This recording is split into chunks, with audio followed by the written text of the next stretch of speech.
Everybody is here?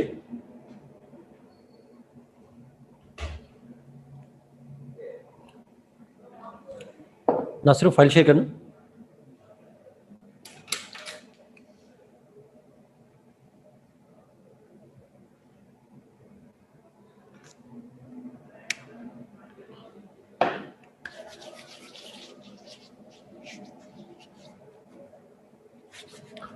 Okay.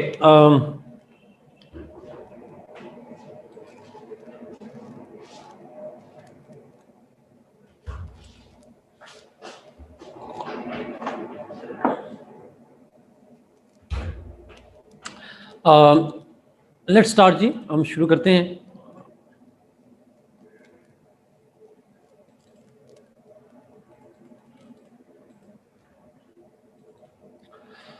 Let's start with the executive powers. Sajid उसका नहीं, वो समझ नहीं कर सकता. उसकी वजह मैं बताऊंगा क्यों नहीं कर सकता. जब हम कांग्रेस पढ़ेंगे ना, उनकी एनपीसी पढ़ेंगे, फिर मैं बताऊंगा क्यों नहीं कर सकता. ओके, एग्जीक्यूटिव पावर्स की बात करते हैं जी. एग्जीक्यूटिव पावर्स क्या होती हैं प्रेसिडेंट्स की या क्राउन की? सबसे पहले यूके के अंदर अगर हम बात करें तो जो अब एग्जीक्यूटिव पावर से मतलब है एग्जीक्यूटिव मामलात में उनकी क्या पावर्स होती हैं. That's what it means. Now जो यूके का क्राउन है उसकी एग्जीक्यूटिव मामलात के अंदर जो पावर्स हैं उसकी अगर मैं बात करूं तो उसके अंदर एक मेजर पावर जो होती है वो है the crown can appoint the. Appoint का लफ्ज लिखा हुआ है, मैं आपको रिकमेंड नहीं करूंगा लफ्ज अपॉइंटमेंट के बजाय आप प्रेफर कर दें नॉमिनेट्स.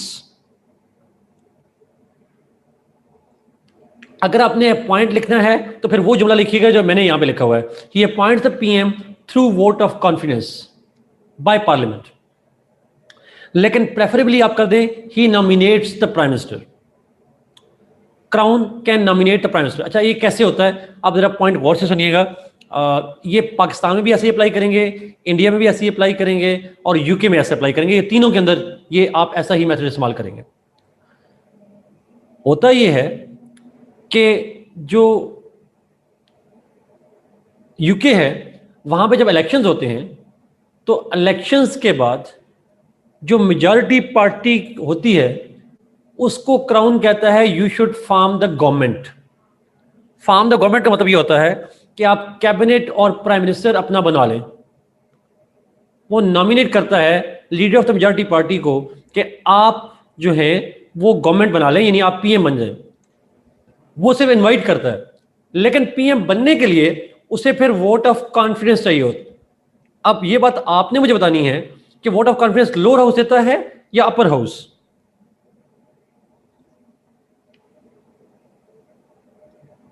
Lower house, exactly. तो यूके में हाउस ऑफ कॉमन्स. अच्छा, दूसरी चीज, vote of confidence lower house से आता है. लोअर हाउस में से उसने लेना होता है. After taking the lower vote of confidence he becomes और she becomes the prime minister. Vote of confidence के लिए कितनी मेजॉरिटी चाहिए, सिंपल या absolute? Yes Ayesha, absolute majority. ये अपनी गलतियां खुद चेक करते जाइएगा जी. जहां जहां आप गलत हो रहे हैं तो आपकी वो मेमोरी का थोड़ा मसला जो आ रहा है. सो एब्सोल्यूट मेजॉरिटी चाहिए वहां पर वोट ऑफ कॉन्फिडेंस के लिए भी और फिर बाद में वोट ऑफ नो कॉन्फिडेंस के लिए. So this is how the crown appoints the PM through the parliament. अच्छा, अपॉइंटमेंट अगला पॉइंट है. अगला point, the prime minister, sorry prime minister कह रहा हूं, crown appoints the cabinet on the advice from the PM. PM की advice पे crown appoint करता है कैबिनेट को. On the advice of PM crown appoints the cabinet. और जो बाकी एग्जीक्यूटिव मेंबर्स होते हैं जैसे ब्यूरोक्रेसी वगैरह है या एडवाइजर्स हैं या जो भी हेड्स ऑफ नेशनल इंस्टीट्यूशंस हैं, they all are appointed by the crown on the advice of PM. तो मैंने लिखा यहाँ पे appoints all other executive officials on the advice of the PM. Reverse कैसे करते हैं? Okay, the crown appoints the other executive officials on the advice of PM. Other executive official से मतलब ब्यूरोक्रेसीज है, head of different national institutions है. Same in Pakistan, same in Pakistan. Appoints PM, appoints cabinet, appoints other executive officials on the advice of PM. सब कुछ PM. Amna का सवाल, Amna please question को public कर लें, आपका इंपॉर्टेंट सवाल है। Can crown go against the vote of confidence and advice of PM? No, convention is not. Amna फिर प्राइवेट चला गया आपके पास। अच्छा, the crown will always have to go with the procedure जी, और प्रोसीजर यही है कि उसे वोट ऑफ कॉन्फिडेंस के अगेंस्ट नहीं जा सकता और पीएम की एडवाइस के अगेंस्ट नहीं जा सकता। This is not written thing, this is the convention in UK and therefore it is followed as the constitution. Sajid का सवाल, सर पीएम का फिर बता दें। यूके पीएम को नॉमिनेट करता है क्राउन और फिर वोट ऑफ कॉन्फिडेंस लेता है लोअर हाउस से वो with absolute majority. That's what I search. They hold their conventions very secretly, too secretly, true, Hamza, absolutely. They're traditionalist people, you know, primarily. Britishers. Okay, next point. The next मुल्क India है, India में भी same as Pakistan, same है। Please tell me, आपको ये समझ आ रही है इंडिया, पाकिस्तान और यूके की उनकी executive powers, are they clear?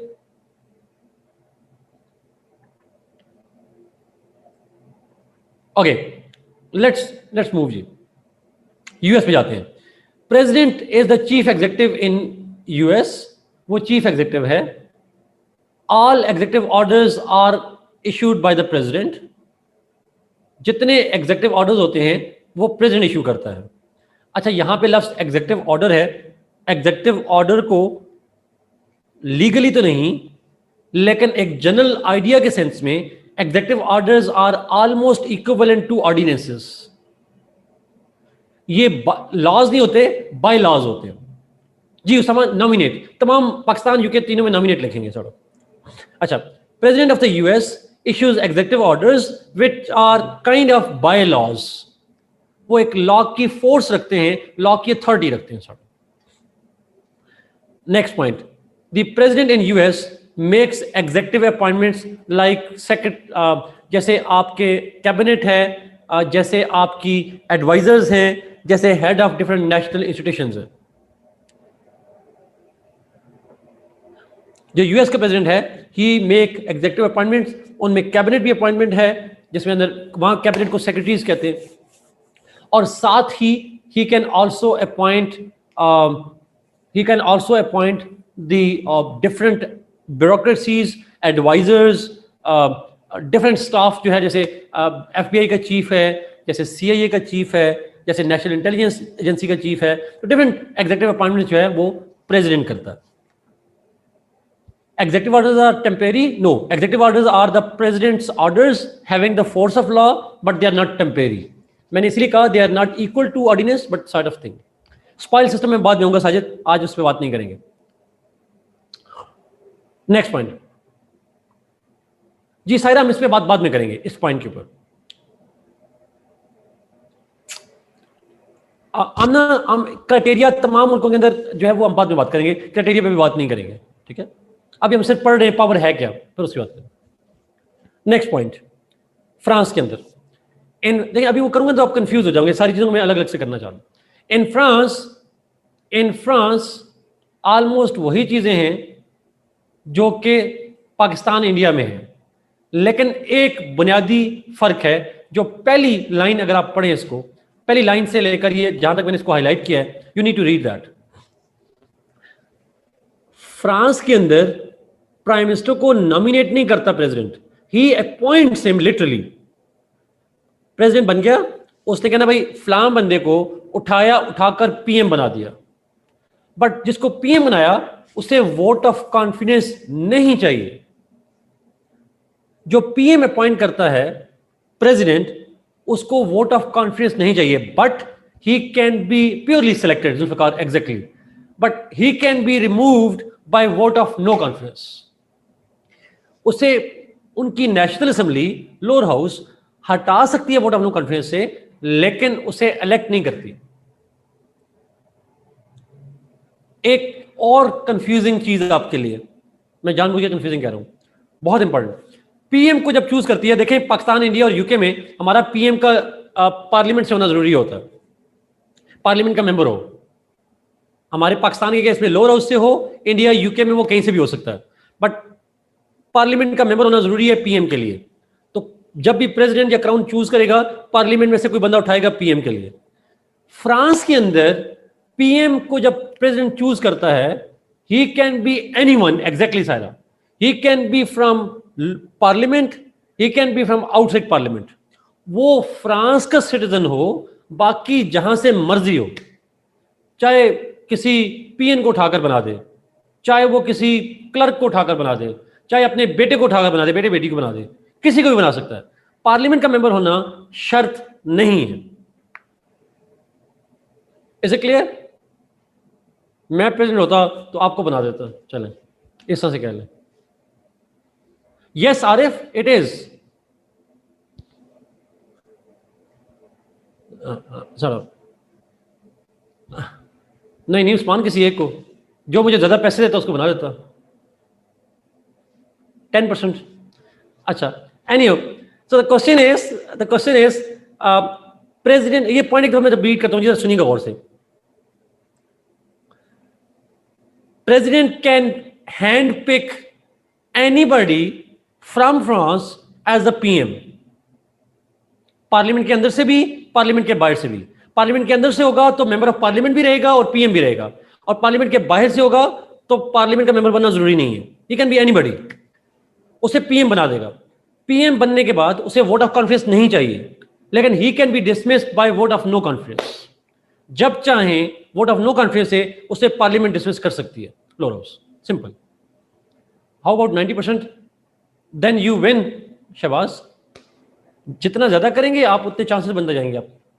Okay, बाकी प्रोसीजर सही है जी। He appoints the cabinet on advice of PM, he appoints other executive officials on the advice of PM. Ayesha, the more the better. Okay, let's go जी आगे। जो Turkey है वहां पे प्रेसिडेंट की एग्जीक्यूटिव पावर्स क्या होती हैं? The president is the chief executive in Turkey. No Umar, no, we don't need to, जरूरत नहीं है।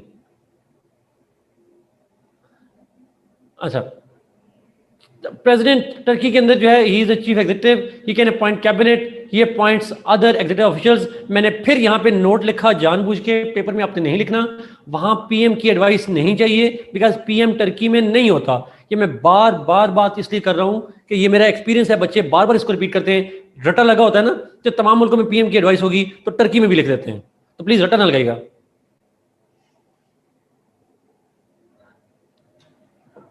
सर ये पॉइंट प्लीज ध्यान में रखिएगा, याद है कि चीज। Is it clear?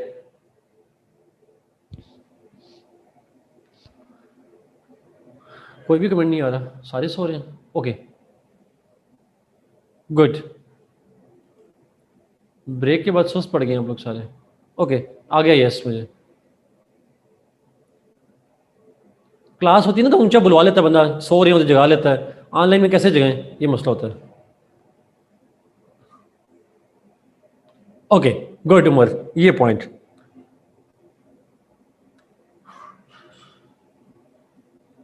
India PM can be from, Sajid उसके बाद में गए।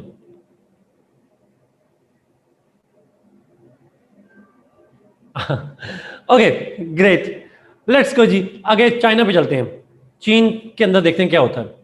इन China the president appoints the premier, he appoints the state council on advice from premier. अब जरा सुनिएगा प्लीज, ये स्टेट काउंसिल का लफ्ज है चाइना में जो आपको कंफ्यूज करेगा। अब ये फिर गौर से सुने, ये फिर आप गलती करेंगे तो इसलिए गलती ना कीजिएगा। चाइना में कैबिनेट की जगह पे लफ्ज इस्तेमाल किया जाता है state council.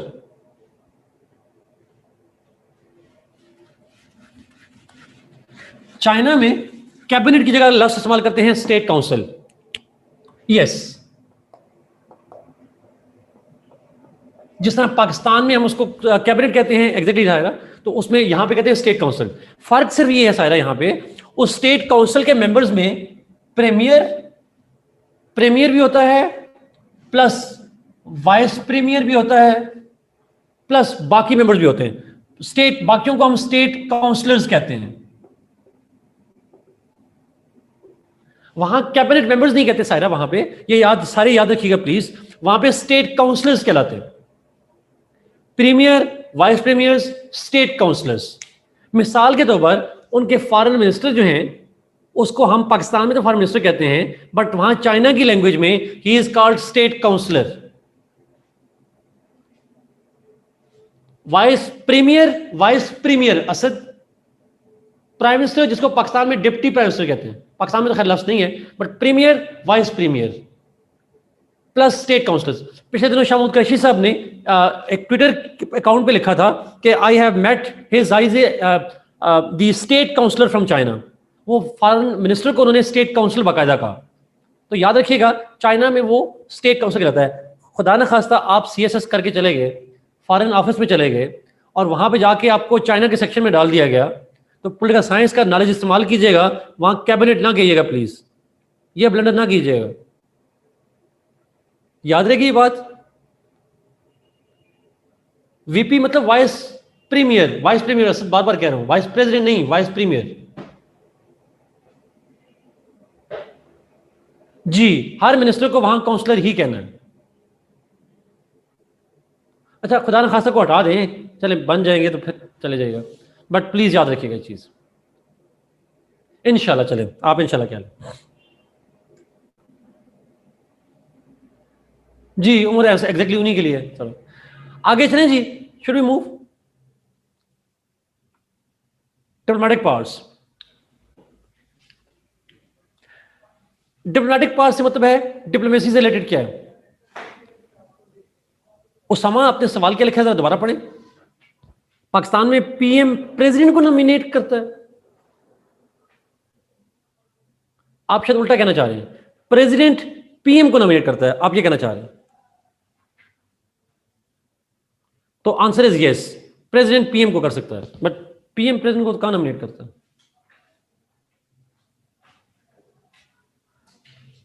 Okay, let's move to diplomatic powers ji.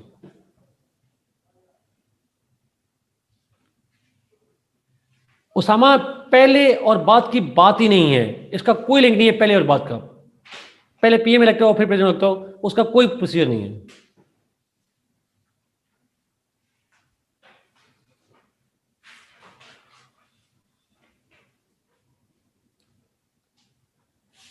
PM के इलेक्शन पे मैं अभी नहीं आया, मैं अभी आऊंगा बाद में PM के इलेक्शन पे। समझ।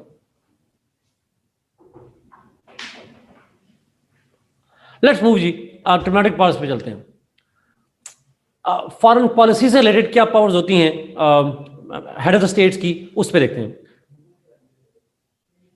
असद में 3 दफा कह चुका हूं, वहां पे वाइस प्रेसिडेंट, आप जब वाइस प्रेसिडेंट का लफ्ज यूज कर रहे हैं, वो स्टेट काउंसिल का पार्ट वाइस प्रेसिडेंट जो चाइना के अंदर है, चाइना के अंदर वाइस प्रेसिडेंट का जो हम वर्ड यूज करते हैं वो अलग से करते हैं, लेकिन वो उसकी जो कैपेसिटी है वो स्टेट काउंसलर की ही होती है, एज वाइस प्रेसिडेंट नहीं होती उसकी कैपेसिटी। लेकिन यहाँ पे जब मैंने यहाँ पे लिखा है तो मैंने प्रीमियर और वाइस प्रीमियर का रस लिखा हुआ। जो आप बात कर रहे हैं वो ठीक कर रहे हैं, बट उसको स्टेट काउंसलर में लें, आप अलग से ना लिखें उसको।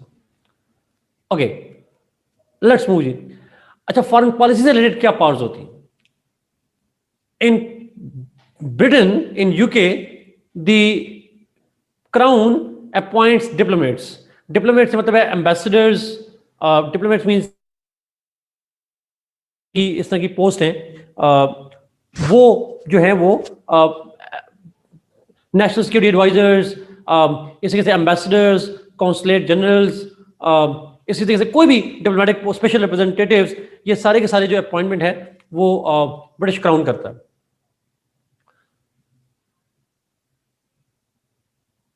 मैं अभी इस पे आऊंगा जी कि ये कौन करता है, इस पे हम बाद में बात करेंगे सायरा, बिल्कुल आखिर में जाके, मुझे सिर्फ थोड़ा सा टाइम दीजिएगा। दूसरा इंपॉर्टेंट पॉइंट, क्राउन जो है उसकी एक और डिप्लोमेटिक पावर ये है that she signs the treaties and agreements, और all the treaties and agreements are signed in her name. या क्राउन के नाम पे साइन होते हैं ट्रीटीज, या वो खुद साइन करती है। तो दो पावर्स, अपॉइंटमेंट की पावर है और ट्रीटी साइन करने की पावर है। ऑब्वियसली तमाम PM के पार्लियामेंट्री सिस्टम में तमाम PM के एडवाइस पे होता है। Yes, true. इंडिया में पाकिस्तान इंडिया में चले जाएंगे, सेम पावर्स तमाम मुल्कों में सेम पावर्स हैं। प्रेसिडेंट्स और crown they have the power to appoint diplomats and they sign treaties and agreements, या ट्रीटीज उनके नाम पे साइन होती हैं। एक पॉइंट ज़हन में रख लें, तमाम वो मुल्क जहां पे प्राइम मिनिस्टर्स मौजूद हैं या प्रीमियर मौजूद हैं, ये डिसीजन किया जाता है ऑन देयर एडवाइस। किन मुल्कों में प्राइम मिनिस्टर मौजूद नहीं है, आप जल्दी बताइएगा मुझे, कौन सी स्टेट्स ऐसी हैं जहां पे प्राइम मिनिस्टर्स नहीं है? टर्की में नहीं है और यूएस में नहीं है। Good, Turkey and US. तो उनके अलावा तमाम में लिखेंगे on the advice of PM, जो भी है। आगे चलते हैं, military powers. Military powers, the military से रिलेटेड क्या पावर्स होती हैं? The president appoints military officials, president military officials को अपॉइंट करते हैं। मिलिट्री ऑफिशियल से मतलब है जो मिलिट्री की रैंकिंग्स होती हैं। अब ये कल जो 6 लेफ्टिनेंट जनरल बने हैं, ये भी अपॉइंटमेंट अप्रूवल प्रेसिडेंट से आती है पाकिस्तान में। So in Britain crown appoints military officials, she has the power to mobilise troops, वो ट्रुप्स को मोबिलाइज कर सकते हैं, यानी फोर्सेस को एक जगह से दूसरी जगह लेकर जा सकते हैं। And she is also the commander in chief of armed forces, वो commander in chief of armed forces होती हैं ऑफिशियली। यस, लेकिन ऑब्वियसली ब्रिटिश की क्राउन जो है वो नॉमिनल पावर है, बिकॉज बाय नाम ही होती हैं ये सारी की सारी पावर्स। पाकिस्तान में भी सेम है, इंडिया में भी सेम है, यूएस में भी सेम है, तमाम मुल्कों में सेम है। अच्छा, मैंने तमाम मुल्कों में कमांडर इन चीफ लिखा है, ऐसा जरूरी नहीं है जी टाइटल डिफरेंट है। पाकिस्तान में जैसे सुप्रीम कमांडर का लफ्ज़ है, सो टाइटल डिफरेंट हो सकता है, but they all head the armed forces. आप ऐसे लिख दीजिएगा, बजाय कमांडर इन चीफ लिखने के आप इसे लिखें दे हेड द आर्म्ड फोर्सेस। ये एक जनरल वर्ड हो जाएगा, ताकि हर मुल्क का टाइटल डिफरेंट हो जाता है। तो मिलिट्री ऑफिशियल्स की अपॉइंटमेंट, जी it is important Amir Hamza, exact title ना भी याद हो तो जनरल लफ्ज होना जरूरी है। एमसीक्यूज में आ जाता है ना कभी कभी अमीर हमजा, इसलिए मिलिट्री ऑफिशियल्स की appointment, mobilisation of troops, forces की मूवमेंट एक जगह से दूसरी जगह, और कमांडर इन चीफ का होना ये जरूरी है। Head of the arm forces का होना तमाम मुल्कों के अंदर ये चीजें। जहां जहां पीएम है ये डिसीजन होंगे on the advice of PM, ये बात याद रहेगी। जहां जहां पीएम है all the decisions shall be done on the advice of the PM. आसान चीज है, कोई इतनी मुश्किल चीज नहीं है। जुडिशियल पावर्स, मैं जरा इसको बड़ा कर दूं।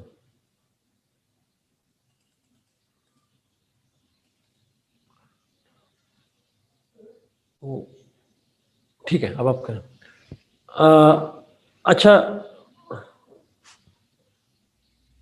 ओके, साजिद ने पूछा movement of forces with the consent of lower house. No no, only at advice of PM. Movement of forces का मतलब डिक्लेरेशन ऑफ वार नहीं होती साजिद। मूवमेंट ऑफ फोर्सेस का मतलब होता है हमने टर्की भिजवानी है, हमने चाइना भिजवानी है, हमने सऊदी अरेबिया भिजवानी है, तो ये मूवमेंट का मतलब ये होता है। तो ये प्रेसिडेंट करता है सारी इख्तियारात on the advice of PM. Yes, like in Yemen, exactly तमाम मुल्कों में it's there in all states. Asad China में भी ऐसा ही है। जुडिशियल पावर्स पे जाते हैं, लास्ट पावर्स हैं जी। जुडिशरी से रिलेटेड क्या पावर्स होती हैं? In UK the crown has the power to grant pardon, reprieve and clemency.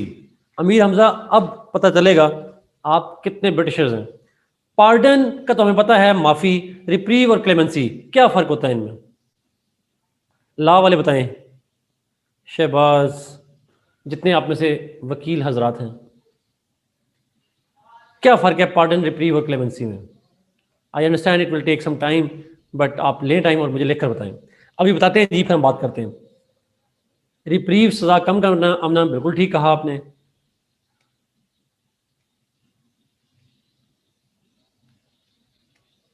Pardon में क्या होता है? ये बड़ा इंपॉर्टेंट पॉइंट है, इसे याद रखिएगा प्लीज सारे। माफी, clemency is reducing penalties for a particular crime. अच्छा, pardon is complete forgiveness. Amir Hamza, फिर क्लेमेंसी में और रिप्रीव में क्या फर्क होता है?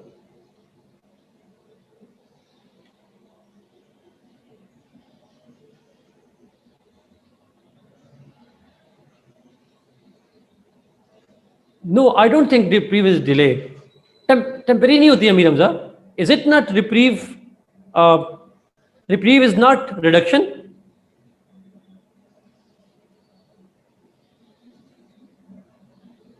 Are you sure Amir Hamza? Let me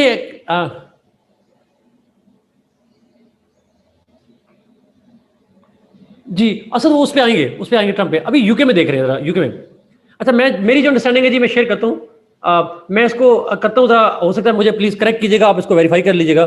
pardon means that you have committed a crime, you remain convicted, आप मुजरिम ही हैं, but your penalty is waived, आपको जो पनिशमेंट है वो खत्म कर दी जाती है। Reprieve is reduction in punishment. आप मुजरिम हैं, आपको सजा हुई है, बट सजा खत्म नहीं हुई, इट इज लाइक आपको कम कर दी गई है। क्लेमेंसी, मेरा ये ख्याल है, it is like declaring somebody innocent. When your punishment is not only removed, you are declared innocent. Is it true or not? Clemency को मुझे करेक्ट कीजिएगा।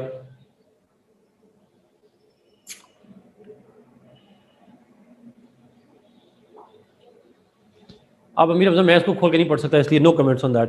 खैर एनीवे जी, but pardon, reprieve and clemency, ये लीगल मीनिंग देख लीजिएगा जी। जो yes, but pardon means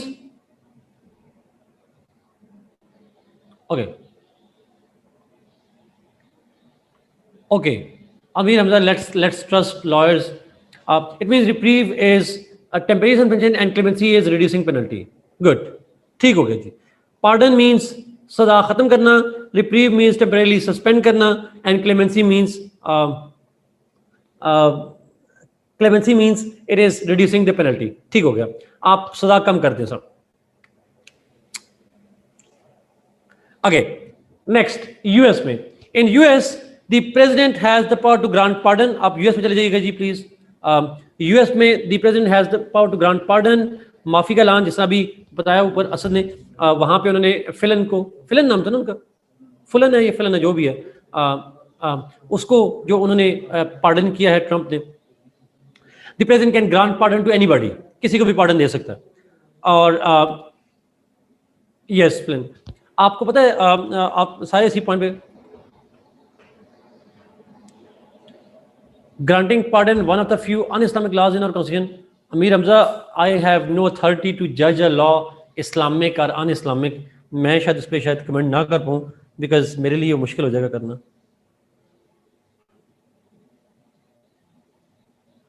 अच्छा, लेकिन anyhow, but coming back to this point, Trump के खिलाफ pardon means when you waive the punishment, सजा खत्म कर देते हैं। अच्छा, आगे चलते हैं जी। Shahbaz, thank you. बड़ा इंपॉर्टेंट पॉइंट है, ट्रंप के ऊपर एक केस चला था एफआईए के हवाले से, और उस केस के अंदर एफआईए कह रहा हूँ, उनकी अपनी एफबीआई का एक केस चल रहा था। उसके बाद इल्जाम था कि शायद he made a crime by intervening somewhere, एक इशू था। तो ट्रंप को जब चल रहा था तो उसको पूछा गया सवाल, are you not threatened by the punishment, क्या तुम्हें अगर पनिशमेंट हो जाएगी तो are you not fearing that? तो ट्रंप ने कहा, if I am convicted I have the power to grant pardon to myself, मैं अपने आप को भी माफ कर सकता हूँ। He literally said it.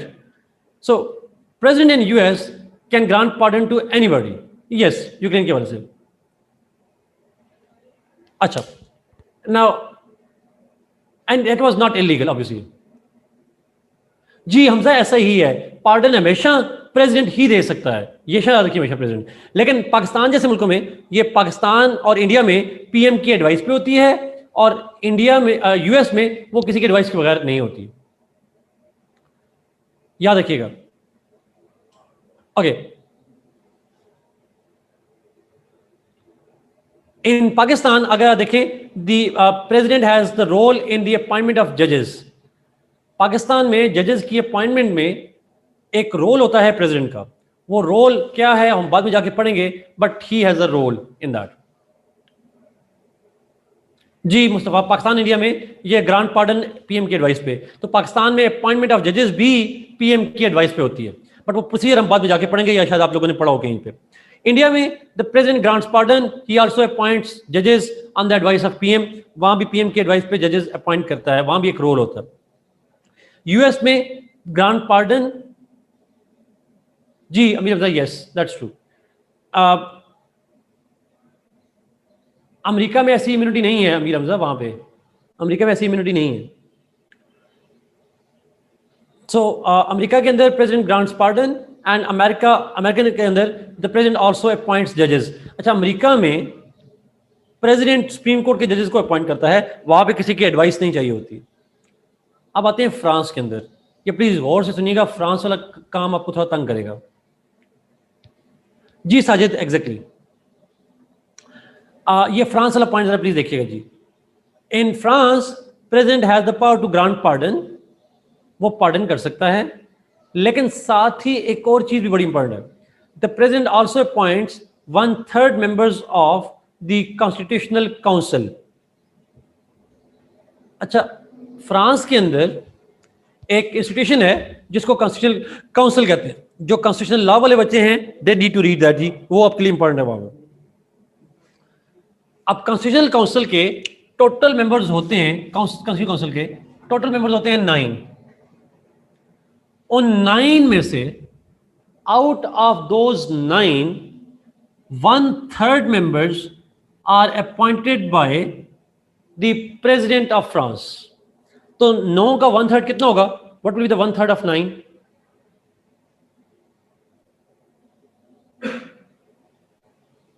3। Yes, 3 members. So 9 में से 3 मेंबर्स जो हैं they are appointed by the president France. अच्छा, कॉन्स्टिट्यूशनल काउंसिल क्या होती है? आप में से किसी ने सवाल नहीं पूछा, चलो मैं खुद ही बता देता हूं।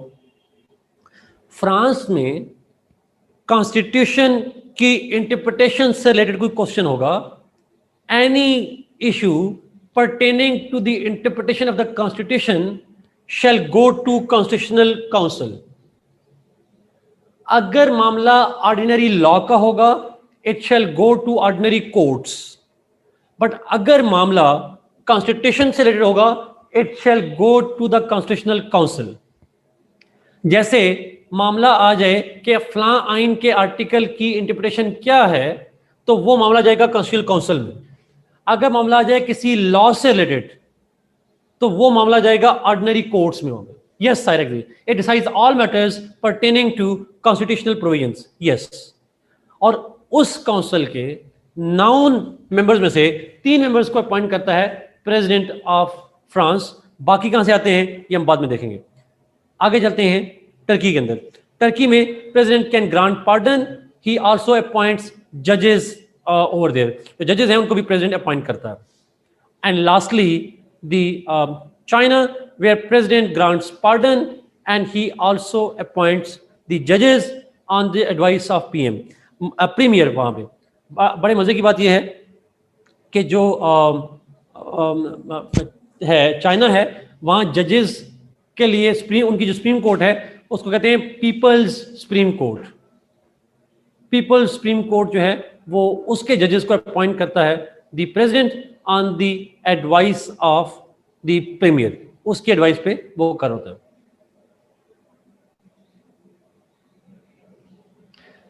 मैं दोबारा करता हूं जी, एक दफा ये क्वेश्चन ऊपर आ रहे हैं। अच्छा, एक तो क्वेश्चन प्लीज आप पब्लिक किया करें, मैं आपसे फिर रिक्वेस्ट कर रहा हूं ताकि मुझे वो ना फिर बच्चों को दोबारा पढ़ने पड़ते हैं। France has dual court system, public के लिए अलग, गवर्नमेंट के लिए अलग, council council is another council. Rimsha, इस पे मैं आखिर में जाके बात करूंगा, but in simple words yes. जो रिमशा का सवाल अगर किसी को समझ नहीं आया तो I will explain that at the end जी, इस पे बाद में बात करेंगे, but answer is yes. France के अंदर कॉन्स्टिट्यूशनल काउंसिल के जो मेंबर्स हैं जी वो 9 मेंबर्स होते हैं, और उन 9 में से 1/3 members are appointed by the president. एक कमेंट आया जी, मैं चाहूंगा आप में से बच्चे जवाब दें। उसने लिखा फ्रांस में जुडिशियल रिव्यू नहीं होता, तो what will be your answer? चलो मैं खुद बताता हूं। वहां पे होता है जुडिशियल रिव्यू, वहां पे जुडिशियल रिव्यू होता है, लेकिन वो एक्सरसाइज कोर्ट नहीं करती, वो कॉन्स्टिट्यूशनल काउंसिल करती है। Constitutional council does it, not the courts. Supreme Court name in China is named People's Supreme Court. जी सायरा, एग्जैक्टली। सो चाइना में नाम है पीपल्स सुप्रीम कोर्ट जी। Last part of the chart जी, लास्ट जो main debate है charts के वाले से, उस पर अगर जाऊं जी, हमजा ऐसा ही है, ऐसा ही है। ओके, ये नीचे नोट पढ़ें जी सारे, बहुत इंपॉर्टेंट नोट है, बिल्कुल लास्ट जो हेडिंग नीचे लिखी हुई नजर आ रही होगी आपको। एवरी डिसीजन, अब ये पहला यूके का है, every decision taken by the crown is on the advice of PM. UK में तमाम डिसीजन जो प्रेसिडेंट लेता है, प्रेसिडेंट वो क्राउन, वो पीएम की एडवाइस पे होता है। ब्रिटिश क्राउन इवन सिग्नेचर भी बिल के ऊपर खुद नहीं करती, even the signature on the bills are done by the cabinet members. All decisions, each and every decision of the crown is taken by the crown on the advice of PM. खाना का menu भी वही decide करता है भाई, signature भी crown का minister कोई कर लेता है। मेरी अपनी जाती डिक्शनरी में British crown can only breathe, वो सांस ले सकती है अपनी मर्जी से और कुछ नहीं कर सकती। इतनी मासूम इनोसेंट होते हैं वहां पे जाके, उनके कलर्स, उनकी सैलरीज कुछ भी नहीं कर सकते वो, everything is predetermined. Anyway, तो आप ये ध्यान रखिएगा, British crown can only breathe, वो सांस ले सकती है और कुछ नहीं कर सकती। नेक्स्ट, पाकिस्तान में नो नो नो क्राउन नहीं नहीं, नोबल पाकिस्तान का प्रेसिडेंट बड़ा पावरफुल है, क्राउन के पास ये पावर नहीं है, क्राउन के पास ये पावर नहीं है। रिमशा पैसे होते हैं पर उनके अपने नहीं होते, वो कोहिनूर मरेगी तो उसके खानदान में नहीं जाएगा, अगले बादशाह के पास जाएगा, वो ये भी नहीं ऑन कर सकते। इवन ड्रेस कोड अपनी मर्जी का नहीं कर सकते, आपको बता तो रहा हूं, अपनी मर्जी का ड्रेस भी नहीं पहन सकते। हमारा प्रेसिडेंट अपनी मर्जी से शेरवानी तो पहन सकता है जी, आरिफ एग्जैक्टली, बस एक जुमला, शी कैन ओनली ब्रीथ, वो सांस ले सकती है बस। आगे चलते हैं, पाकिस्तान में every decision taken by the president is on the advice of PM. हमारे प्रेसिडेंट का हर डिसीजन पीएम की एडवाइस पे होता है, बट हमारे यहाँ प्रेसिडेंट साइन खुद कर लेता है, अपना ड्रेस को डिसाइड कर लेता है, बहुत सी चीजों का, बट थोड़ी सी पावर ज्यादा होती है सर। इंडिया में सेम एज पाकिस्तान, वो बड़ा नॉमिनल होते हैं सारे। अच्छा, तीनों मुल्कों में मैं आपसे सवाल पूछ रहा हूं, मुझे जवाब दीजिएगा। What if she is refuses, अगर वो ना करे तो वो करती नहीं है, उसके अंदर इतनी हिम्मत ही नहीं होती। अच्छा, मेरा सवाल का जवाब दीजिएगा, यूके, पाकिस्तान और इंडिया में क्राउन की पावर्स नहीं होती, क्यों नहीं होती? यस, समझा ट्रू, क्यों नहीं होती? अगर आपसे पूछे पॉलिटिकल साइंस के स्टूडेंट की हैसियत से, why crown and the president do not have powers? Yes Ayesha, we are parliamentary system जी, बिल्कुल ठीक है आयशा, आयजा आप लोगों ने। अब पाकिस्तान इज पार्लियामेंट्री सिस्टम, और पार्लियामेंट्री सिस्टम में head of the state has nominal powers, symbolic powers होती हैं। Good, very good. आगे चलते हैं, यूएस में, यूएस का नोट चेक करें, all presidential appointments require confirmation by Senate. President जितनों को अपॉइंट करता है, कैबिनेट को, मिलिट्री को, एम्बेसडर्स को, जजेस को, all appointments that he makes need to be confirmed by senate. Senate की कंफर्मेशन होती है वहां पर। असद, बिकॉज अमेरिका में बायपार्टिजनशिप का कॉन्सेप्ट है, ऑब्वियसली वहां पे हो जाती है अपॉइंटमेंट्स। सेकंड, और जब असद, इसी से जब ट्रंप आया था शुरू में, तो मेरे ख्याल में, अगर मैं गलत नहीं हूं, तो उस वक्त डेमोक्रेट की मेजॉरिटी नहीं थी, I am not so sure, लेकिन ओबामा के जमाने में जरूर उसकी रिपब्लिकन की मेजॉरिटी थी। डेमोक्रेट्स जब भी आते हैं वहां सेनेट में मेजॉरिटी रिपब्लिकन की होती है, एटलीस्ट ओबामा के जमाने में भी ऐसा ही था। Coming back to the point, दूसरी चीज, लेकिन अच्छा एक पॉइंट सुनिएगा प्लीज, आम गलती बच्चे यहां पे ये करते हैं कि प्रेसिडेंट की अपॉइंटमेंट की लिखते हैं, अप्रूवल चाहिए होती है सेनेट से, लफ्ज अप्रूवल नहीं लिखेंगे आप, लफ्ज हमेशा एक ही यूज करेंगे, confirmation. Never write the word approval, always right the word confirmation. दूसरी मिस्टेक जो बच्चे करते हैं, सेनेट के बजाय लिख देते हैं, सेनेट के बजाय लफ्ज देते हैं कांग्रेस की अप्रूवल या कांग्रेस की कंफर्मेशन। नो जी Sara, yes, presidential appointments require confirmation by Congress, नहीं, बाय सेनेट ओनली। दूसरी चीज, all treaties signed by the president और by the cabinet and all that the major treaties, not all, major treaties signed are required to be ratified by the Congress. तमाम major treaties जो sign करता है president या उसकी cabinet, they need to be ratified यानी approved by Congress. जी exactly Amir Hamza, that's the most important reason. True. So treaties जितने भी प्रेजेंट करेगा उसकी अप्रूवल चाहिए होगी कांग्रेस से, चाहे वो इकोनॉमिक ट्रीटी हो, फ्री ट्रेड की हो, सिक्योरिटी की हो, कुछ भी हो, वो अप्रूवल चाहिए होती है वहां. फ्रांस में every decision taken by the president is on the advice of the PM. China के अंदर प्लीज, जी सायरा एग्जैक्टली यस, प्लीज अगला पॉइंट देखिए, बहुत इंपॉर्टेंट है जो चाइना में मैंने लिखा हुआ है जी. प्लीज इसको गौर से पढ़ें और 2 बार पढ़ें और आंखें खोल के पढ़िएगा प्लीज, बंद करके नहीं पढ़नी. All decisions taken by the president in China must be approved by NPC and standing committee of NPC. मैंने कहा प्रीमियर की तो एडवाइस चाहिए होती है, लेकिन तमाम प्रेसिडेंट के जो डिसीजंस हैं वो प्रीमियर के अलावा एनपीसी की अप्रूवल चाहिए, और एनपीसी के अंदर एक कमेटी होती है जिसको स्टैंडिंग कमेटी कहते हैं. It's approval is must. Is it clear?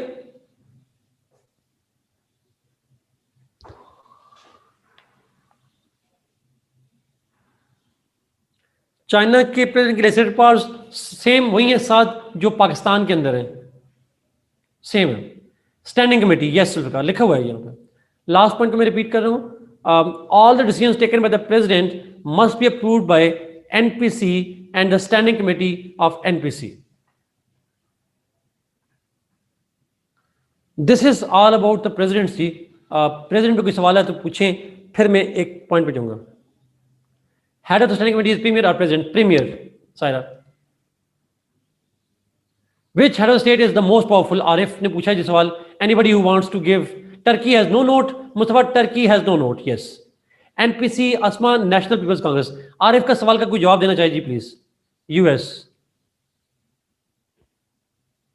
Trump.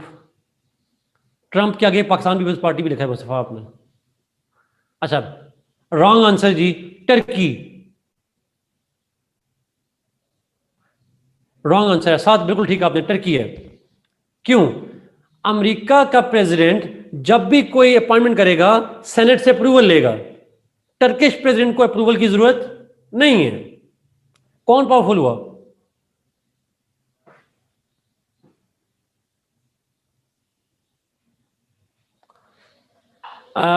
एक सवाल है जी, व्हाट इज स्टैंडिंग कमेटी?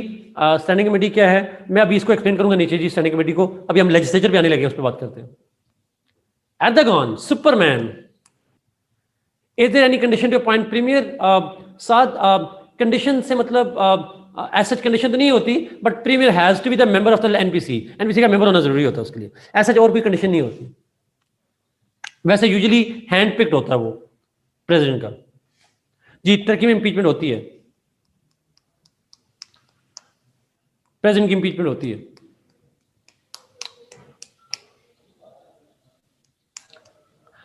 अब लेट मी गो जी, इस पे एक कमेंट और कर लूं, फिर हम लेजिस्लेचर्स पे जा रहे हैं. जरा प्लीज मेरी बात गौर से सुनिएगा, बहुत गौर से. मैंने आपको इसके बाद नीचे लेजिस्लेचर पे जा रहा हूं. मैं प्राइम मिनिस्टर्स नहीं पढ़ा रहा. प्राइम मिनिस्टर्स की पावर्स क्या होंगी? अगर आज पाकिस्तान में प्राइम मिनिस्टर्स की पावर्स, तो वो कौन सी होंगी?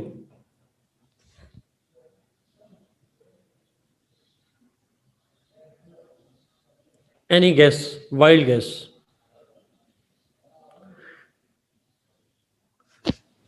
देखें exactly Ali Hamza, same power जो प्रेसिडेंट की हैं वो सारी पावर्स बेसिकली प्राइम मिनिस्टर की होती हैं. क्योंकि जो भी प्रेसिडेंट ने डिसीजन करना होता है वो पीएम की एडवाइस पे करता है. तमाम ये पावर्स जो मैंने लिखी है, लेजिस्लेचर, एग्जीक्यूटिव, जुडिशियल, तमाम पावर्स ये प्रेसिडेंट करता है अंडर एडवाइस ऑफ पीएम. अगर सवाल पीएम पे आ जाए तो आप लिखेंगे PM does it through president by giving advice to the president. ये सारी पावर्स उसकी होती. यस, जी Saira, that's the point. All these powers are actually exercised by the government, although theoretically. जी अमीर हमजा लाजमी ले रखेंगे, लाजमी ये लिखेंगे बात.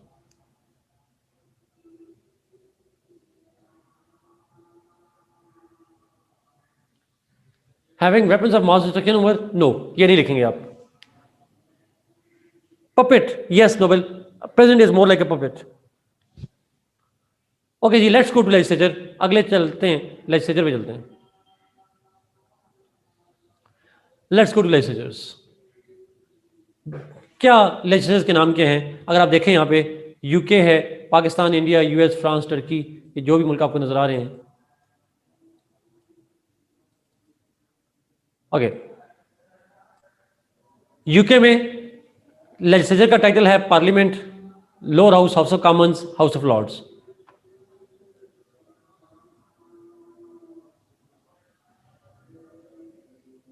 जी एग्जैक्टली. यूके, यूएस और टर्की में प्राइम मिनिस्टर होता ही नहीं है, तो बात ही खत्म हो जाएगी वहां पे. अच्छा, coming back to the parliament. UK में पार्लियामेंट कहते हैं House of Commons, House of Lords. Pakistan में parliament, National Assembly and Senate. India में parliament, Lok Sabha and Rajya Sabha. US, France, Turkey, ये सारे नाम बता चुका हूँ. मुझे बोलने की जरूरत नहीं है मेरे ख्याल में, इस पर आप कर सकते हैं खुद. क्या हुआ? ओके, ठीक हो. ओके, ये टाइटल याद रहेंगे?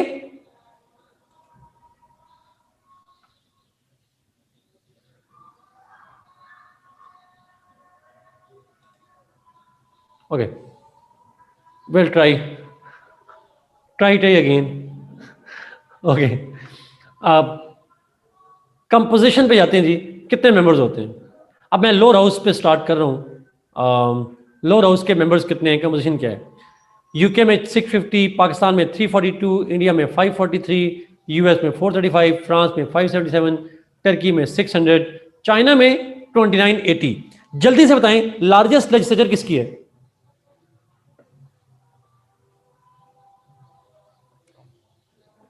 चाइना. स्मॉलेस्ट लेजिस्लेचर किसकी है?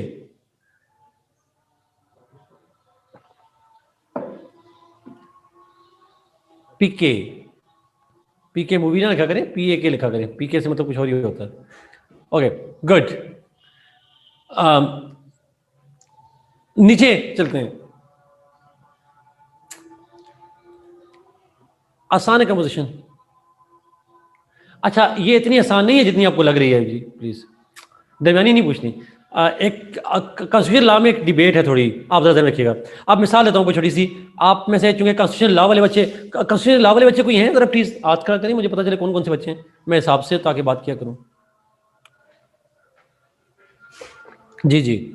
अच्छा, आप लोगों ने बताना है जी जरा एक चीज. सर आप फ्रांस के अंदर आ गई, मुझे समझ आ गई कॉन्स्टिट्यूशन लॉ वाले बच्चों. अभी पूछता हूँ जरा आपको. अच्छा, फ्रांस के अंदर लिखा हुआ है 577. ये जो 577 है, फ्रांस के कॉन्स्टिट्यूशन में लिखा है मैक्सिमम ऑफ 577. पाकिस्तान में लिखा है फॉर एग्जांपल 342 मेंबर्स होंगे, फ्रांस में लिखा है मैक्सिमम 577. क्या मतलब होता है मैक्सिमम 577 का?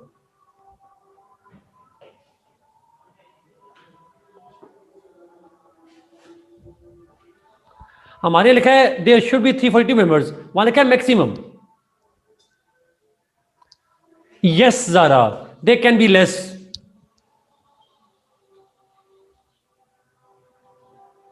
जी एग्जैक्टली. अच्छा, अब अगला सवाल. पाकिस्तान में कोई बंदा एमएनए मर जाए, रिजाइन कर दे, उसका री इलेक्शन होगा, उसकी जगह पे सीट रीफिल होगी? यस, बिकॉज टोटल नंबर्स हमने पूरे करने हैं. उस नंबर्स हमें पूरे करने हैं, नंबर 342. लेकिन फ्रांस में री इलेक्शन होगा, बाई इलेक्शन होते हैं वहां पे नहीं होते, बिकॉज सीटें कम भी हो जाएं तो कोई फर्क नहीं पड़ता.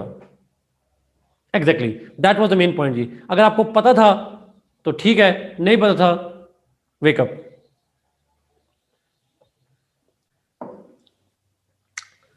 हैंड पिक नहीं होते ही नहीं है वहां पे, इलेक्शन होती नहीं. Okay, is this important for police? Hamza, police के लिए सिर्फ एक बात पता हो, पुलिस के लिए डंडा। अगर आप पॉलिटिकल साइंस, आपने बाद में लिखा है, पता नहीं पॉलिटिकल साइंस को आपने पुलिस कैसे बना दिया लेकिन बहरहाल पॉलिटिकल साइंस में होना जरूरी नहीं है पता। अच्छा, मैं इसको रिपीट करता हूं जी। In France maximum of 577 members are there. In Pakistan for example total number should be 342। हर मुल्क के अंदर डिफरेंट है, तो मैंने जैसे एग्जांपल दिया है, आप इसको कॉन्स्टिट्यूशन लॉ वाले जरा इस नंबर को एहतियात से देखिएगा please. Okay, let's go to term. Term पे जाते हैं। टर्म से मतलब यह है कि कितने टाइम के लिए इलेक्ट होता है। हम स्टार्ट करेंगे यूके से। यूके का लोअर हाउस 5 साल के लिए, 5 साल 5 साल। अमेरिका के अंदर lower house is only for 2 years, बाकी तमाम मुल्कों में 5 साल है। मेरे ख्याल में सेल्फ एक्सप्लेनेटरी है, मुझे इसके बताने की जरूरत नहीं है। तमाम मुल्कों में 5 इयर्स के लिए लोअर हाउस सेलेक्ट होता है और अमेरिका में 2 साल के लिए होता है। सिंपल, ना इसकी कोई रॉकेट साइंस है ना इसकी साइंस है, तो बस आपने यही लिखना है। तो लोएस्ट जो टर्म है वो अमेरिका के अंदर लोअर हाउस की है। अमेरिका के लोअर हाउस का नाम क्या है? What is the name of the lower house?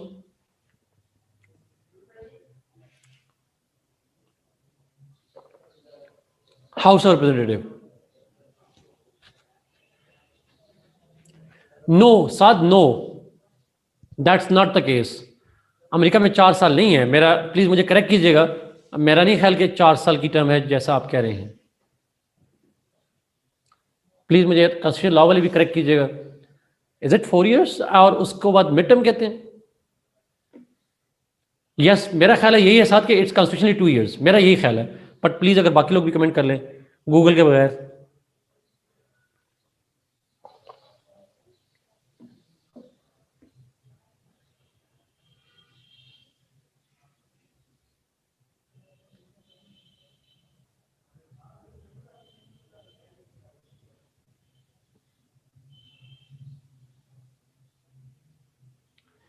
It will and bye 5:30, खत्म हो जाएगी मुझसे।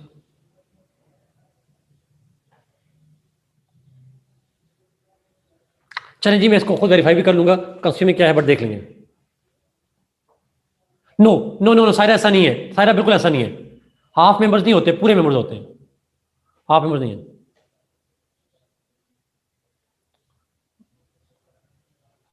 But it's 2 years anyway. अच्छा, टर्म की बात होगी, आगे चलते हैं क्वालिफिकेशंस पे। नाउ क्वालिफिकेशंस का मतलब यह है who can become the member of the lower house. Lower house के मेंबर कौन बन सकता है? तमाम मुल्कों में मिनिमम एज 25 चाहिए। तमाम मुल्कों में 25 एज चाहिए। पाकिस्तान, अब फिर यूके के अंदर शुरू करें, he must be a citizen.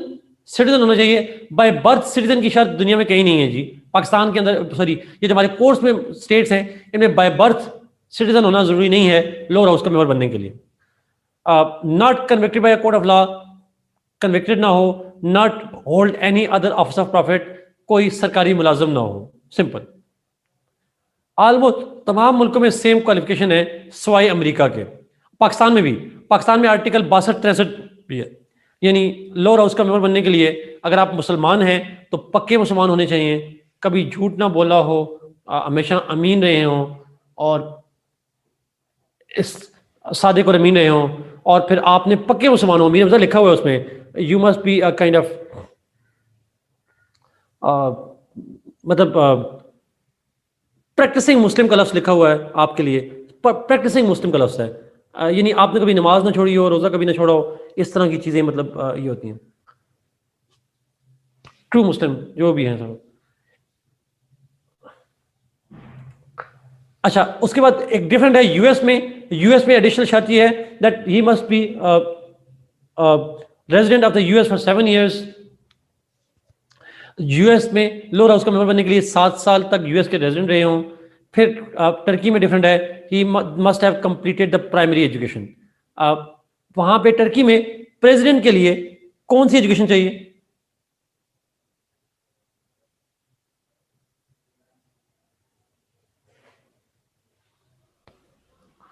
Yes, higher education, लेकिन जो है वो नीचे आपको यूनिवर्सिटी जो अच्छा टर्की में लोअर हाउस का नाम क्या है? What is the name of the lower house in Turkey जहां पे प्राइमरी एजुकेशन चाहिए?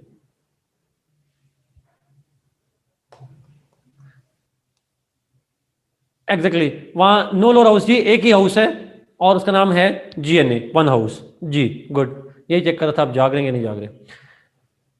चाइना में भी ऑलमोस्ट सेम है, रजिस्टर्ड वोटर होना जरूरी है, that's a simple idea.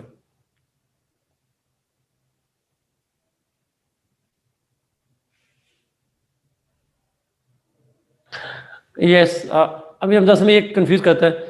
Hamza 2 years के बाद इलेक्शन, तो वो भी कह रहे हैं बच्चे होते हैं, बट वो कहते हैं 4 साल का होता है, 2 साल के बाद इलेक्शन सिर्फ होते हैं। बच्चे ये कहना चाह रहे हैं टर्म 4 साल है लेकिन इलेक्शन 2 साल बाद होते हैं, ये बच्चे ऐसे कह रहे हैं, तो वी विल सी दैट इंशाल्लाह। अच्छा, इलेक्शन पे जाते हैं। तमाम मुल्कों में डायरेक्ट इलेक्शंस हैं सिवाय चाइना के अंदर। डायरेक्ट इलेक्शन से मतलब ये है कि people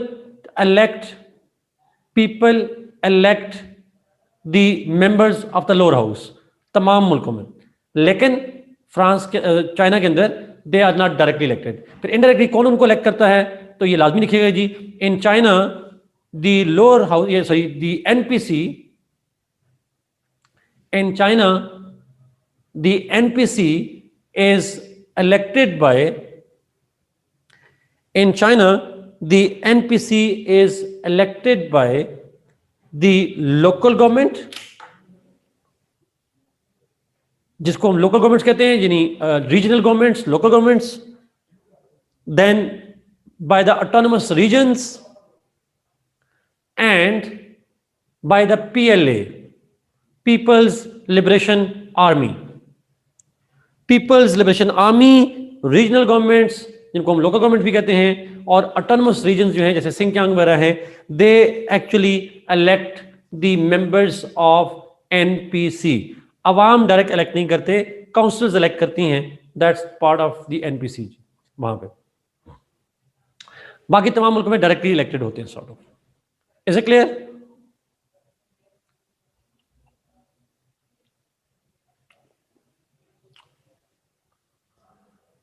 let's go to the elections, sorry powers पे जाते हैं sort of.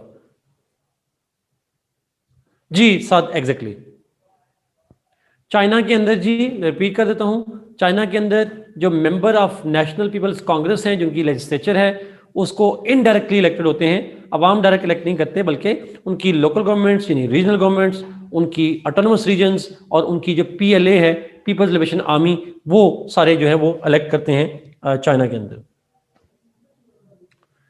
Let's go to the functions and powers. Lower house के फंक्शंस या पावर्स क्या होते हैं? जो लेजिस्लेचर की पावर्स आपको मैं पढ़ा चुका हूं, वही पावर्स यहां पे आएंगी, बट हम उसको यहां पढ़ते हैं। वही फंक्शंस एंड पावर्स आपको मैंने कहा था पढ़ के आइएगा, अगर आपने पढ़े हो तो वही होते हैं। Lower house has the power to make law, to amend law and to repeal laws along with the upper house. ये बताया था मैंने आपको पहले, अगर आपको याद हो तो।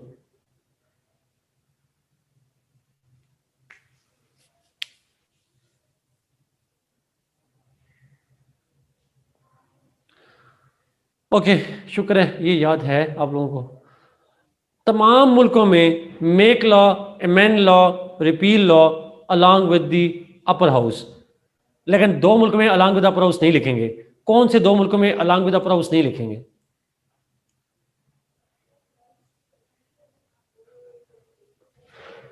टर्की, यूके नहीं जमशेद, टर्की एंड चाइना में। यस, टर्की एंड चाइना में, यस। TC ये ज्यादा चला सब समझ। ओके, अच्छा अब मेरा आपसे सवाल अगला, पाकिस्तान, यूके और इंडिया में इस मेकिंग लॉ के लिए, अमेंडमेंट ऑफ लॉ के लिए और रिपील ऑफ लॉ के लिए कितनी मेजॉरिटी चाहिए? पाकिस्तान, यूके एंड इंडिया में सिंपल मेजॉरिटी चाहिए, बाकी तमाम मुल्कों में एब्सोल्यूट चाहिए जी, याद रखिएगा जुमला। इनमें क्यों सिंपल मेजॉरिटी चाहिए? इन 3 मुल्कों में ऐसा क्या है? इन 3 मुल्कों में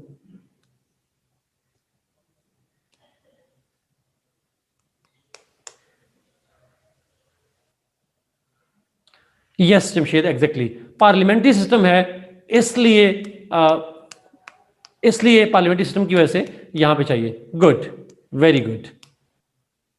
यूके, पाकिस्तान, इंडिया में पार्लियामेंट्री सिस्टम की वजह से सिंपल मेजॉरिटी चाहिए। मिनिमम कितने वोटों से लॉ पास होता है पाकिस्तान में? मिनिमम कितने वोटों से? मुझे पता है, मीर हमजा, पहले आप लिखना है आपने।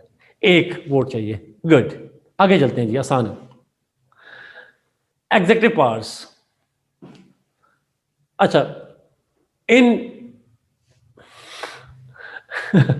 अच्छा है हमजा। अच्छा, executive powers in UK, Pakistan and India, the lower house controls executive.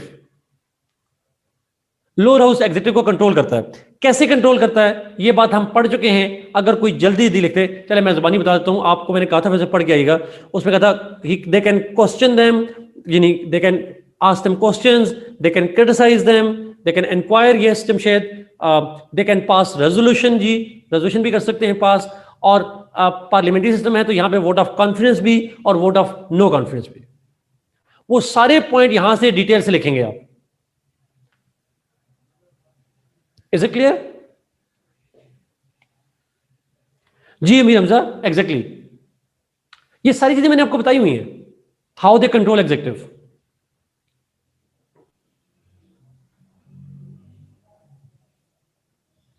और रिमाइंडर के तौर पर मैंने लास्ट क्लास में कहा भी था कि पढ़ के आइएगा। ये सबको समझ आ रही है इसकी? पाकिस्तान, इंडिया और यूके में मारिए, वो नीचे आएगा, नीचे आएगा, नीचे आएगा पॉइंट, मारिए वो। ओके, लेट्स मूव जी। आते हैं यूएस के अंदर। इन US the lower house can only debate executive policy. वो मेजर इंक्वायरी नहीं कर सकते, वो एग्जीक्यूटिव की पॉलिसीज को डिबेट कर सकते हैं। In France the national lower house, National assembly controls executive, लेकिन यहां पे कंट्रोल सिर्फ पीएम और कैबिनेट को कर सकते हैं। In France the lower house can not control the president. Macron साहब को कंट्रोल नहीं कर सकती उनकी नेशनल असेंबली, उनके पीएम को कर सकती है और कैबिनेट को। अब यहां पे कंट्रोल में, मेरे सवाल का जवाब जरा सोच के दीजिएगा, इस कंट्रोल में क्या लोअर हाउस इलेक्ट करता है पीएम को फ्रांस में?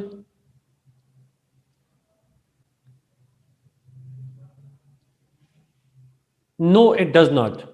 Can lower house remove the PM by vote of no confidence? Yes,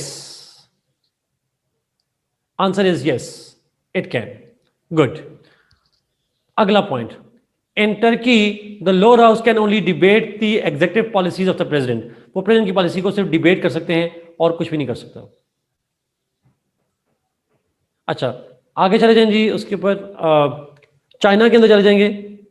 तो इन चाइना द लोअर हाउस जो है वो प्रेसिडेंट के तमाम डिसीजंस को वो कंट्रोल करता है। All decisions taken by the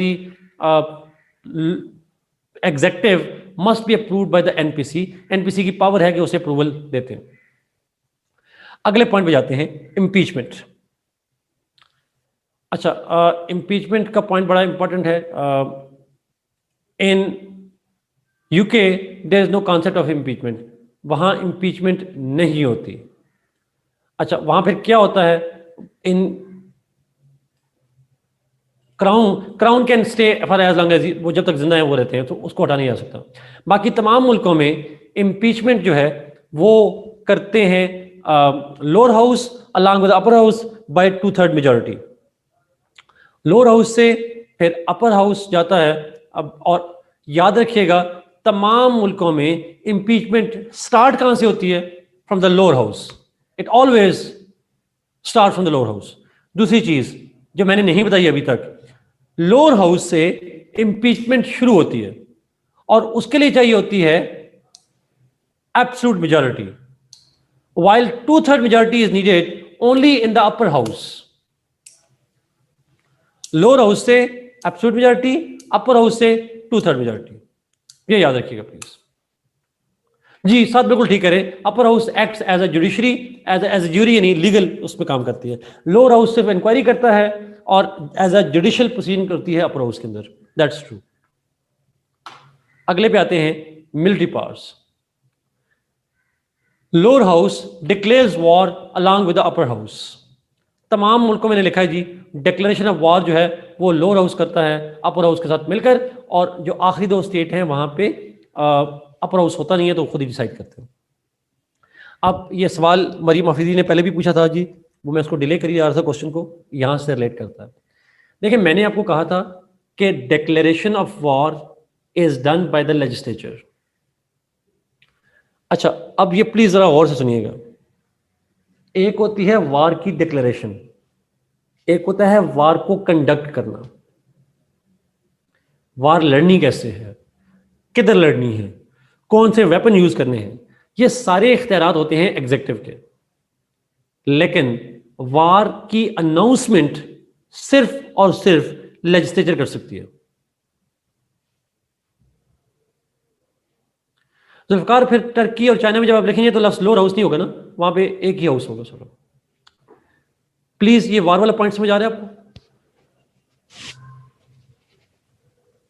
announcement, formal announcement is done by the legislatures, लेकिन जो कंडक्ट ऑफ द वॉर है, कहां लड़नी है, कितने फौजी लेकर जाने हैं, ये सारी कंडक्ट ऑफ वॉर कहलाता है, ये करता है एग्जीक्यूटिव। अमेरिका में प्रेसिडेंट को ये पावर डेलीगेट की हुई है उनकी कांग्रेस ने। ये जो बच्चे अमेरिका के अंदर खासकर एग्जाम्पल में कंफ्यूज होते हैं, अमेरिका में प्रेसिडेंट के पास पावर है ये, लेकिन उसे कांग्रेस ने पावर डेलीगेट दी हुई है, और उस डेलीगेशन में कहा हुआ है कि 90 डेज तक वो वार कर सकता है। 90 डेज के बाद उसे कांग्रेस के पास जाना पड़ेगा। ये मैं अगर गलत नहीं हूं, आई एम सॉरी, बट शायद ये फैक्ट ऐसा ही है। ये जो डेलीगेटेड पावर है अमेरिका के अंदर, ये इसको वार पावर्स एक्ट कहते हैं। ऐसा ही है जी, अगर कोई लीगल एक्सपर्ट मुझे कमेंट कर सकें, इसको वार पावर्स एक्ट का लफ्ज देते हैं। इन यूएस, जमशेद आपको मुझे समझ नहीं आया, जरा दोबारा लिखिएगा।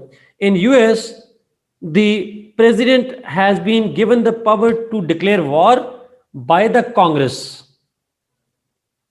For 90 days only. इसको वार पावर्स एक्ट कहते हैं, मेरा ख्याल है, बट वार पावर्स एक्ट वाली बात आप वेरीफाई कर लीजिएगा, मैं उस पर श्योर नहीं हूं जी। नेक्स्ट पावर पे चलते हैं, फाइनेंशियल पावर्स।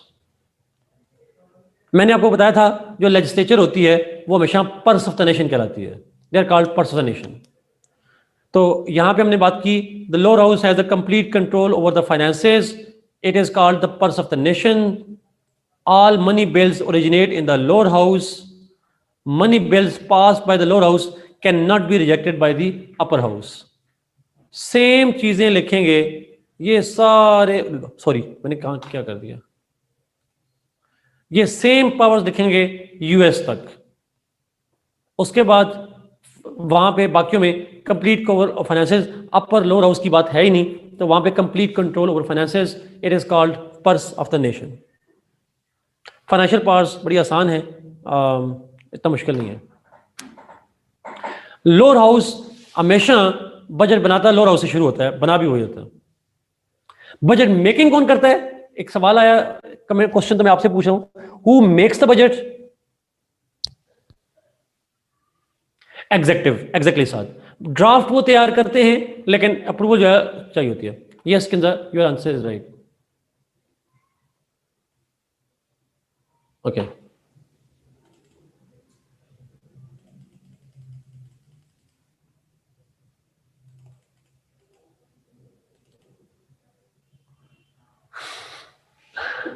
शहबाज अपनी बात याद रखिएगा, यू गॉट मेट्रो मोटर, अब लेनी है आपने, लाजमी लेनी है इससे शहबाज से।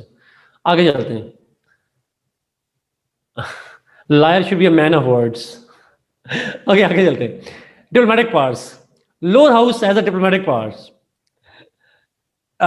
जो लोअर हाउस है, it can debate and control the executive. अच्छा, डायरेक्ट डिप्लोमेटिक पावर लेजिस्लेचर की नहीं होती, अगर आपको याद हो ये बात मैंने बताई हुई है, they do not have it. Diplomatic powers होती हैं एग्जीक्यूटिव की, और एग्जीक्यूटिव को कंट्रोल करता है लोअर हाउस, यूके में, पाकिस्तान में और इंडिया में। इन तीन मुल्कों के अंदर, ये जिनको मैंने हाईलाइट किया हुआ है, लेजिस्लेचर का डायरेक्ट रोल नहीं है डिप्लोमेटिक में। इवन ट्रीटी की रेटिफिकेशन भी नहीं चाहिए होती इन तीनों मुल्कों में। It can only debate the foreign policy, it can not make the foreign policy, but executive जो फॉरेन पॉलिसी बनाता है उसको कंट्रोल जो है वो आपका लोअर हाउस कर रहा होता है। साथ वो standing committees on foreign relations, they only debate, they only control the executive. वो फॉरेन मिनिस्टर को बुला लेंगे स्टैंडिंग कमेटी वाले, भाई आपने डिसीजन क्यों लिया? तो these committees do not take decisions on foreign policy. They actually control those people who make the foreign policy. ठीक है, ये याद रखिए। तो डिबेट करते हैं फॉरेन पॉलिसी को, और जो फॉरेन पॉलिसी बनाते हैं उनको कंट्रोल करते हैं, डायरेक्ट कोई डिटेल नहीं। अमेरिका में lower house can only debate the foreign policy, उसका कंट्रोल नहीं होता प्रेसिडेंट के ऊपर, अपर हाउस का होता है वहां। अच्छा, इसी तरीके से टर्की के अंदर, फ्रांस के अंदर चले जाएंगे। इन France the lower house it ratifies the treaties along with the upper house. Turkey में भी it debates and ratifies the treaties। और अगर आप आखिरी पॉइंट पे चले जाएं, जी शहबाज, एग्जैक्टली, आप टर्की चाइना में चले जाएंगे, सेम है, debates and ratification of treaties. Ratification of treaties भी चाहिए होती है। वैसे मैंने यहां पे यूएस में नहीं लिखा हुआ जी, यूएस में भी डिबेट होती है, लेकिन रेटिफिकेशन ऑफ ट्रीटी के लिए भी लोअर हाउस के पास जाना पड़ता है उसको। तो यूएस में ये पॉइंट ऐड कर दें जो मैंने नहीं लिखा हुआ वहां पर।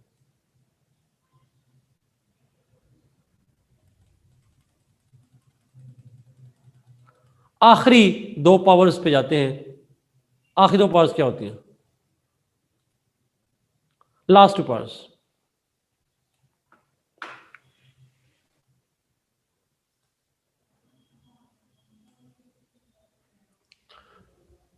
ओके, जुडिशियल पावर्स, जुडिशरी से रिलेटेड क्या पावर्स हैं? यूके के अंदर लोअर हाउस की जुडिशरी से रिलेटेड पावर्स नहीं है जी। साथ पॉइंट ऐड करना है कि यूएस के अंदर जो लोअर हाउस है वो डिबेट करने के अलावा ट्रीटी की रेटिफिकेशन में भी उसका रोल होता है। Okay, judicial powers. यूके में lower house does not have judicial powers, लेकिन पाकिस्तान में lower house has a role in the appointment of जजेस in high courts and supreme court. आप जो अगेन पाकिस्तान में जजेस की अपॉइंटमेंट है उसको हम एक दो लेक्चर्स के बाद डिटेल से पढ़ेंगे, बट 18th अमेंडमेंट को जब स्टडी करेंगे, कुछ लोगों को शायद ऑलरेडी आइडिया होगा, बट हम उसको पढ़ेंगे। रोल होता है, डिसीजन सारे वो नहीं करते। आरिफ लॉ लॉर्ड्स का रोल होता था हाउस ऑफ लॉर्ड्स में, बट हम लोअर हाउस पढ़ रहे हैं। Arif upper house of lords होता है, हम अभी लोअर हाउस को पढ़ रहे हैं। अच्छा, सो पाकिस्तान में जजेस का एक रोल है, सॉरी लोअर हाउस का एक रोल है इन द अपॉइंटमेंट ऑफ जजेस। उसके बाद आगे जाएं, अमेरिका के अंदर, इंडिया में कोई रोल नहीं है लोअर हाउस का जुडिशरी से रिलेटेड। यहां पे चले जाएं यूएस में, ये क्या लिखा हुआ? ओके, अमेरिका में द इम्पीचमेंट ऑफ फेडरल जजेस is done by the lower house along with upper house. America में जजेस की इम्पीचमेंट हो जाती है जी, लोअर हाउस करता है अलॉन्ग विद अपर हाउस, और फेडरल जजेस, सुप्रीम कोर्ट भी है और बाकी जजेस भी हैं। फिर आगे जाते हैं चाइना के अंदर, वहां मैंने अगर आपको याद हो कहा था कॉन्स्टिट्यूशनल काउंसिल के 9 मेंबर्स होते हैं, उनमें से 1/3 मेंबर्स अपॉइंट करता है president of France, plus 1/3 members appoint करता है president of lower house. France के अंदर लोअर हाउस का नाम क्या है जी? What is the name of the lower house? National Assembly. Yes, 1/3 members को अपॉइंट करता है प्रेसिडेंट ऑफ फ्रांस, और 1/3 मेंबर्स को अपॉइंट करता है president of national assembly. France के अंदर 2 हाउस हैं, lower house is called national assembly, upper house is called senate. So 1/3 members को प्रेसिडेंट ऑफ नेशनल असेंबली, वहां पे हमारे यहाँ नेशनल असेंबली का स्पीकर कहलाता है, वहां नेशनल असेंबली का प्रेसिडेंट कहलाता है वहां।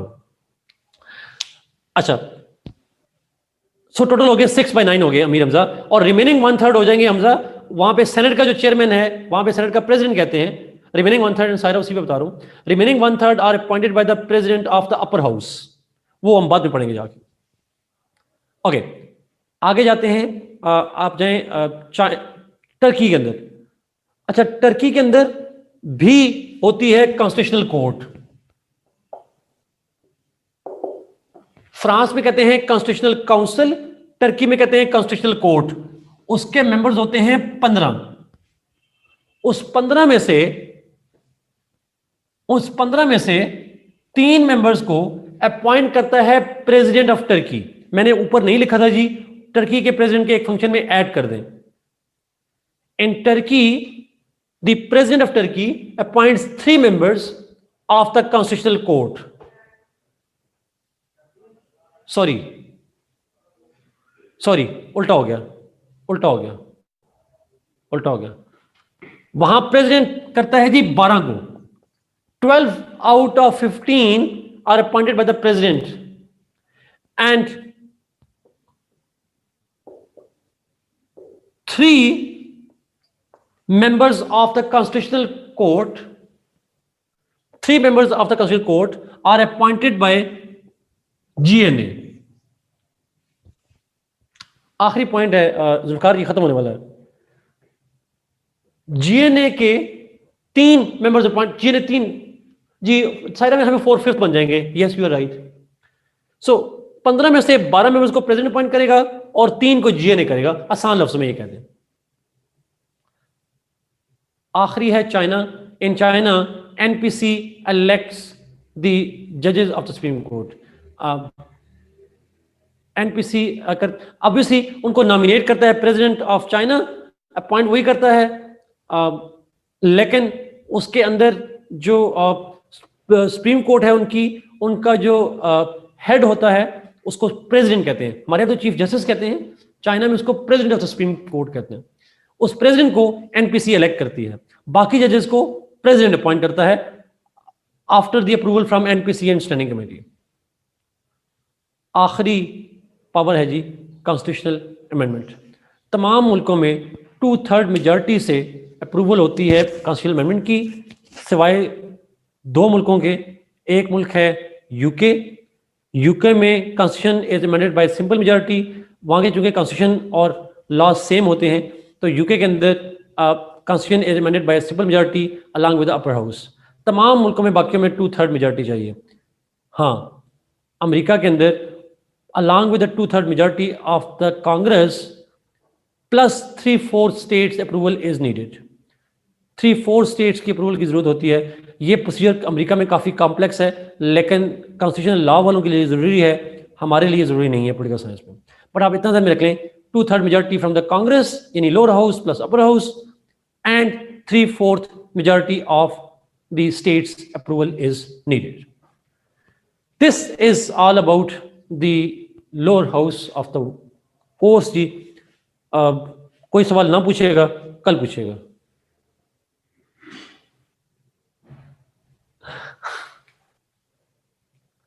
कल रख लिया उन्होंने, मुझे मैसेज कर दिया उन्होंने। सायरा नहीं, only if you are constitutional law student, फिर आपको जरूरत है, वैसे जरूरत नहीं है। 3/4 स्टेट्स, मरियम,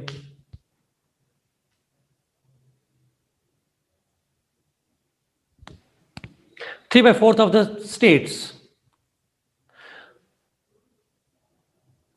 ओके जी, आई गेस बाय बाय। बाकी कोई सवाल अगर रह गए होंगे, सॉरी, अब टाइम ऊपर हो गया, और कल इंशाल्लाह आपसे डिस्कस करेंगे इंशाल्लाह। सी यू टुमारो। हम इस मजीद अपर हाउस को डिस्कस करेंगे, और फिर इनसे रिलेटेड, कॉन्स्टिट्यूशन से रिलेटेड, इन्हीं कॉन्स्टिट्यूशन से रिलेटेड और डिस्कशन होगी, वो कल हम डिस्कस करेंगे इंशाल्लाह।